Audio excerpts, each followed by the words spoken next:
ça a été justement fait sur une journée pour pouvoir voir ce que ça donne au niveau d'une journée.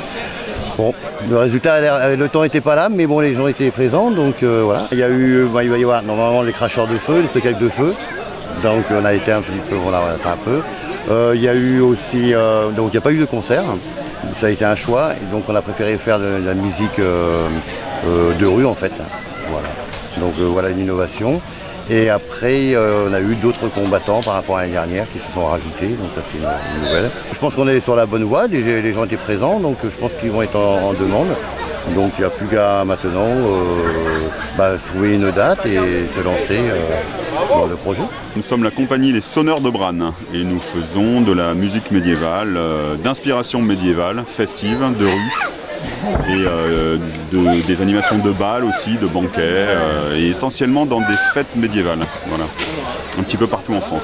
Ce sont des morceaux tirés du répertoire du XIIIe siècle aux alentours, donc il y a une ou deux compositions, il y en aura peut-être un petit peu plus par la suite, mais pour l'instant c'est donc des morceaux qui sont tirés des cantigas de Santa Maria essentiellement, du Codex Buranis, donc d'où sont tirés les fameux Carmina Burana et d'autres sources. Avec des copies d'instruments de l'époque, enfin des copies au mieux qu'on puisse trouver aujourd'hui et surtout des copies qui permettent de jouer de manière stable pendant toute une après-midi et qui permettent de garder plus ou moins un accordage.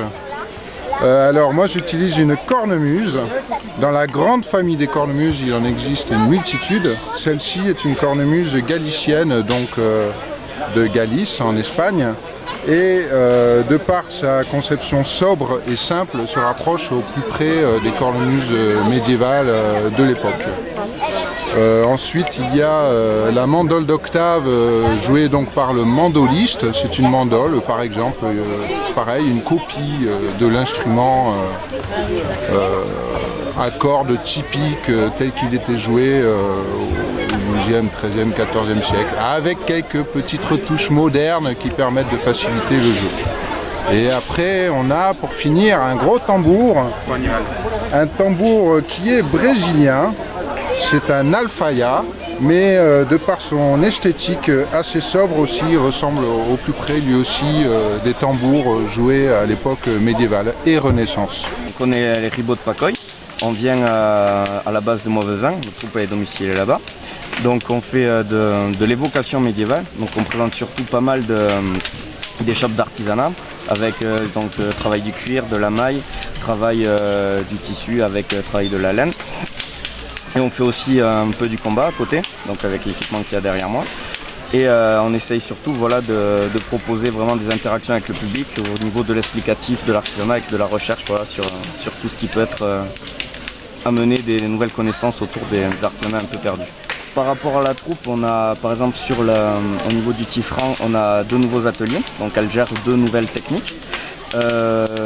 Sur tout ce qui va être maille, on a pareil de nouvelles démonstrations. On a aussi beaucoup plus d'arbalètes que l'année dernière avec des explicatifs au niveau de la fabrication d'arbalètes. Et on a un râtelier qui s'est agrandi aussi parce qu'il faut équiper beaucoup plus les combattants à force qu'on commence à en accumuler. Je viens de Villeneuve-les-Cussans, à côté de Lannemezan, et je suis venu cuire des porcelets à la broche pour cette journée médiévale. 3 cochons pour 150 personnes, un cochon pour 50 personnes, donc voilà, 3 cochons. Avec le matériel que j'ai, c'est assez simple quand même. Quand les conditions, aujourd'hui il a plu, mais il n'y avait pas de vent, donc pour nous c'est des bonnes conditions. Jusqu'à maintenant ça s'est très bien passé, il n'y a plus qu'à faire manger les gens et qu'ils nous donnent le verdict, voir s'ils sont contents, si le cochon était bon ou pas. Voilà.